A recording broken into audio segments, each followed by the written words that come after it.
Malu bisa menjadikan hidup kita strong, tapi malu juga bisa menjadikan hidup kita down.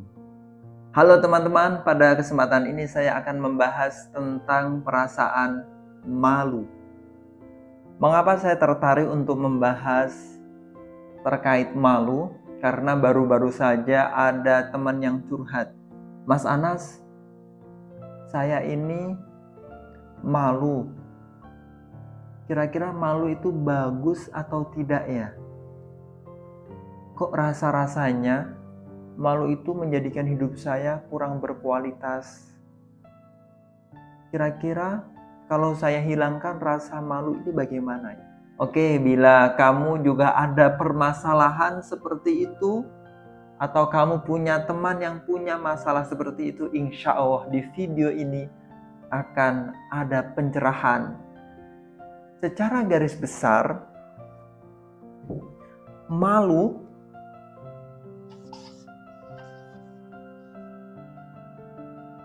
itu memiliki dua manfaat. Yang pertama,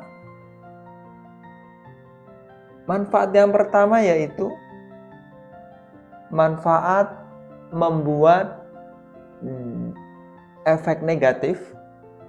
Manfaat yang kedua, malu itu membuat efek positif.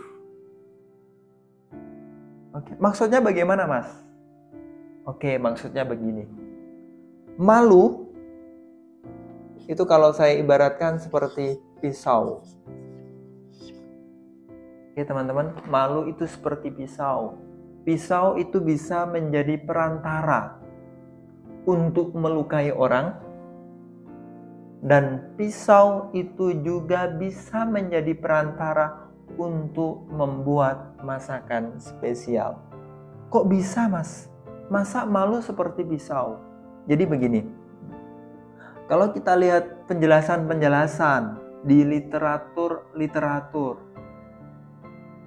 ada dua penjelasan terkait malu itu. Yang pertama, dalil bahwa malu itu negatif. Yang kedua, dalil bahwa malu itu positif.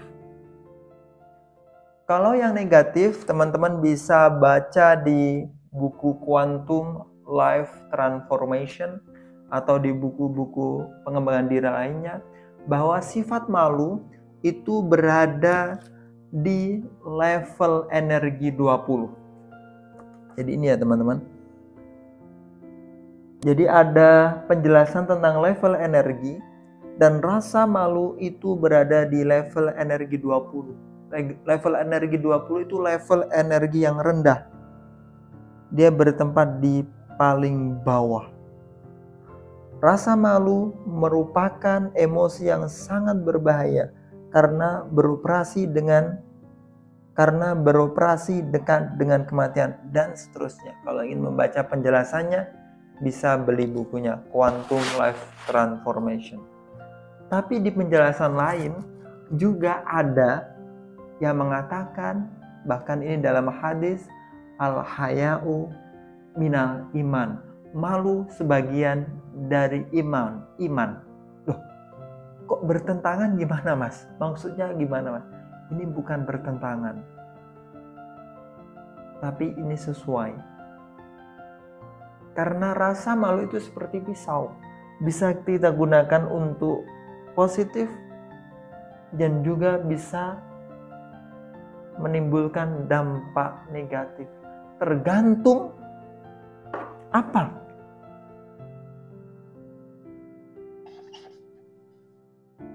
Mindset yang kita bangun dalam diri kita terhadap pisau atau terhadap rasa malu itu.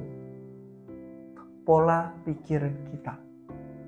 Saya tidak akan membahas secara detail terkait dua dalil tadi yang menunjukkan bahwa rasa malu itu bisa berdampak negatif, rasa malu itu bisa berdampak positif.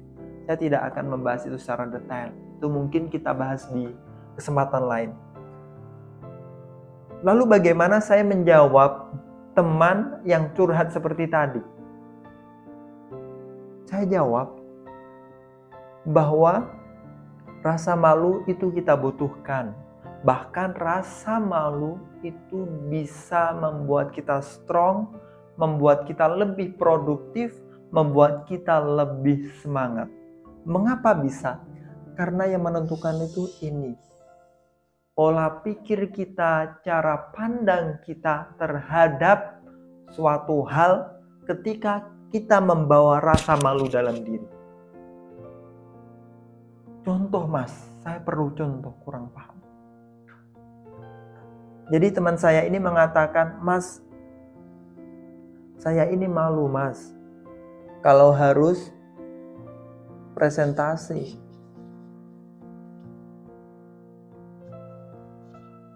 Gak tahu kenapa kalau mau presentasi, ada tugas presentasi, berbicara di depan umum, saya itu malu.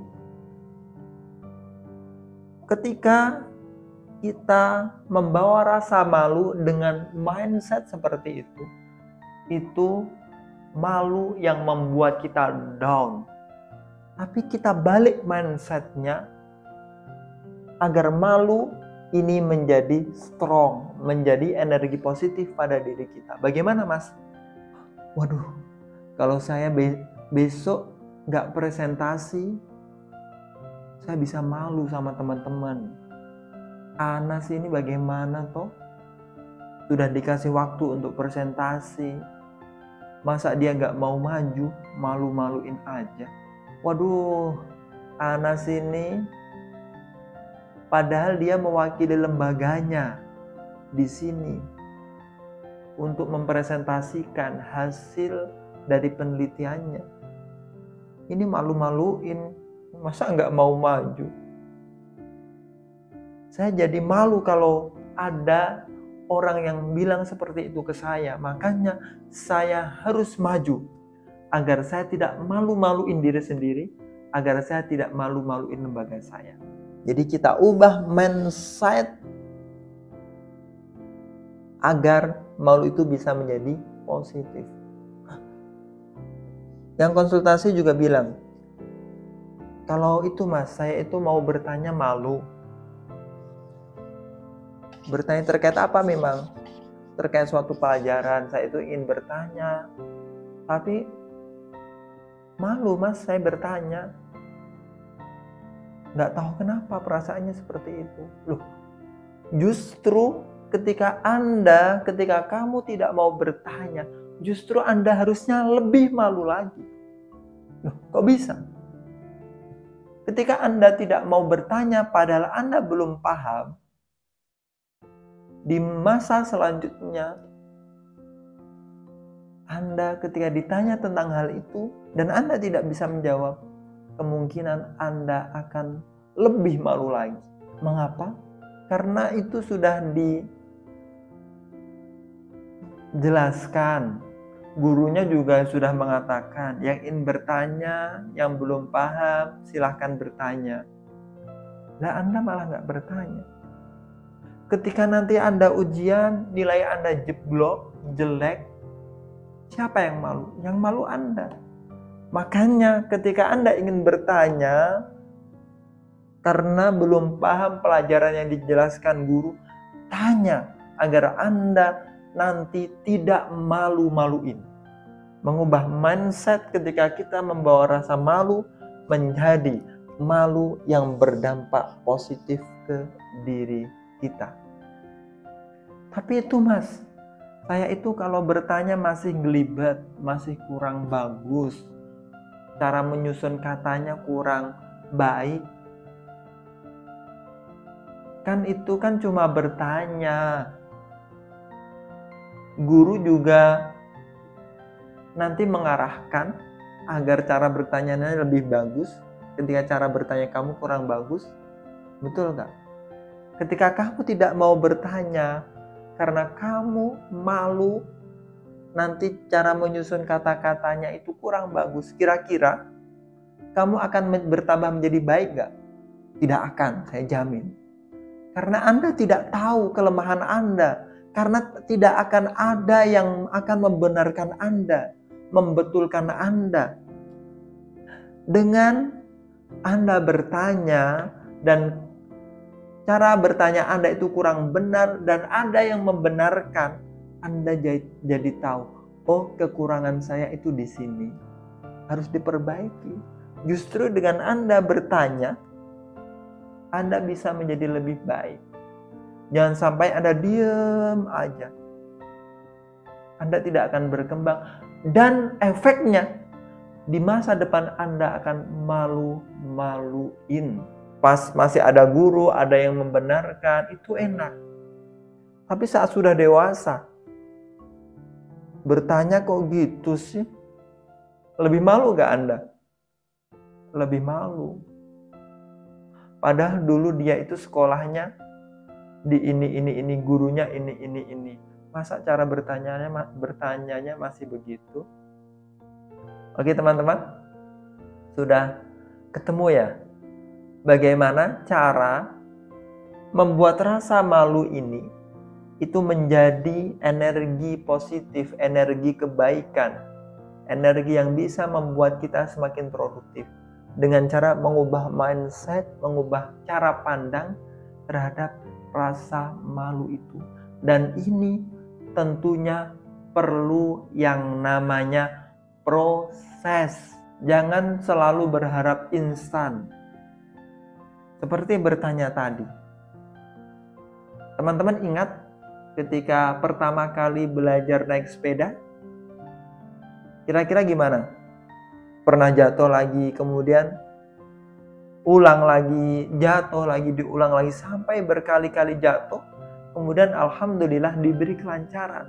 Sama dengan ini. Kita presentasi awal kurang bagus. Lagi kita bertanya lagi, cara bertanya kita kurang bagus, dibenarkan oleh gurunya. Bertanya lagi kurang bagus, dibenarkan lagi, terus seperti itu sampai kita bisa lancar. Kalau kita tidak tanamkan mindset yang ini, hidup kita sulit untuk berkembang. Oke, jadi untuk hari ini itu yang ingin saya sharingkan teman-teman.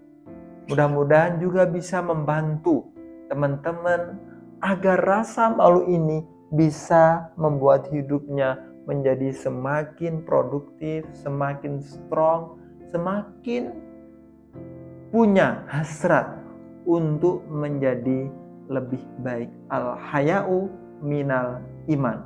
Malu sebagian dari iman. Oke teman-teman, salam sukses, salam barokah.